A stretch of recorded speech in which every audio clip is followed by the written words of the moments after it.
पण शेतकऱ्याच्या विरुद्ध वागणारा कोणी अधिकारी असेल तर त्याला माफ करता कामा नये, लाखो करोड रुपयाचा पगार द्यायचा आणि शेतकऱ्यांच्या विरोधामध्ये अर्जाचा निपटारा करायचा नाही, हा मंत्रालयीन आधुनिक वाल्मिक कार्ड शोधला पाहिजे।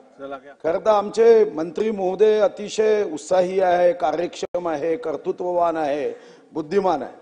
फक्त त्यांच्यापेक्षा 60 टर्मचा आमदार म्हणून मी त्यांना सल्ला देईल की अधिकाऱ्यांनी सांगितलेलं उत्तर अपेक्षित नाही, म्हणूनच आपण सचिवालयाचं नाव बदलून मंत्रालय केलं की मंत्र्यांनी सुद्धा सचिवांनी सांगितलेलं जसंच्या तसं सांगू नये। अध्यक्ष महाराज, या ठिकाणी अध्यक्ष महाराज, या धान उत्पादक शेतकऱ्यांचं नुकसान झालं, लष्करी अळी आली आणि हा प्रस्ताव 12/11/2024 ला आम्ही पाठवला। या प्रस्तावानुसार साधारणतः 37,958.70 हेक्टर भाताचं नुकसान झालं, हा जिल्हाधिकाऱ्यांनी दिलेला तुमच्याकडचा अहवाल आहे। आता या संदर्भात अधिकाऱ्यांनी आपलं डोकं लावलं, ते म्हणाले की तुम्ही नुकसान भरपाई काढली, आम्ही कुठे आदेश दिला नुकसानीचा पंचनामा करायचा? म्हणजे तुम्हाला जेव्हा पत्र पाठवलं तेव्हा नस्ती निपटारा कायद्यानुसार तुम्ही आदेश द्यायला पाहिजे होते। नस्ती निपटारा कायदा आहे की नाही?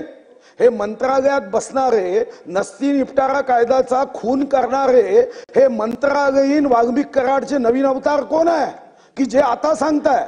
आणि GR स्पष्ट आहे अध्यक्ष महाराज, मी सारे GR तुम्हाला देतो की अशा प्रसंगामध्ये मंत्री महोदय कदाचित उत्तर देतील कॅबिनेटला गेलं पाहिजे, तर कॅबिनेटला जावं ना, कोणी थांबवलं? कॅबिनेटमध्ये जाऊन मदत केली पाहिजे। मी सर्व GR तुम्हाला सादर करतो। 31 जानेवारी 1983, 27 मार्च 2013, 30 जानेवारी 2014। आता या GR नुसार तुम्ही पंचनामे केले नाही आणि आता म्हणता पंचनामे केले नाही तर आम्ही काय करू? तर मग माझी पहिली मागणी, ज्या प्रश्नाचं उत्तर अपेक्षित आहे की मग आपण सोयाबीन मध्ये, जेव्हा सोयाबीनच्या संदर्भामध्ये यलो मोझॅकच्या वेळी असंच झालं, पंचनामे केले नाही, मग सन्माननीय सर्व आमदारांनी सांगितलं की या सोयाबीन शेतकऱ्यांना मदत केली पाहिजे, कॅबिनेटमध्ये निर्णय झाला आणि सरसकट मदत केली। मंत्री महोदय, कदाचित तुमच्या मनात प्रश्न येईल की पंचनामा केला नाही तर नुकसान कसं द्यायचं, तेही मी सांगून देतो, कदाचित अधिकारी तुम्हाला सांगणार नाही। सर्वात सोपी असा हा प्रयोग आहे। आपल्या राज्यामध्ये कृषी विभागाच्या माध्यमातून प्रत्येक मंडल निहाय मागच्या वर्षीचं पीक किती, या वर्षीचं पीक किती, याचे चार्ट तयार होतात। आता मी तुम्हाला 2-3 तालुके चंद्रपूरचे सांगतो। मूळ तालुका, मागच्या वर्षी हे जे उत्पन्न आहे हेक्टरी ते 1946.81 किलो होतं, ते लष्करी अळी आल्याने या वर्षी 1592.4 किलो झालाय, म्हणजे 4 क्विंटलनी त्यांचं उत्पन्न कमी झाले। तुमचे आकडे आहे आणि म्हणून मी हे आकडेही तुम्हाला देतो। एवढंच उत्तर अपेक्षित आहे की यांना सरसकट 10,000 रुपये हेक्टरी मदत करणार का?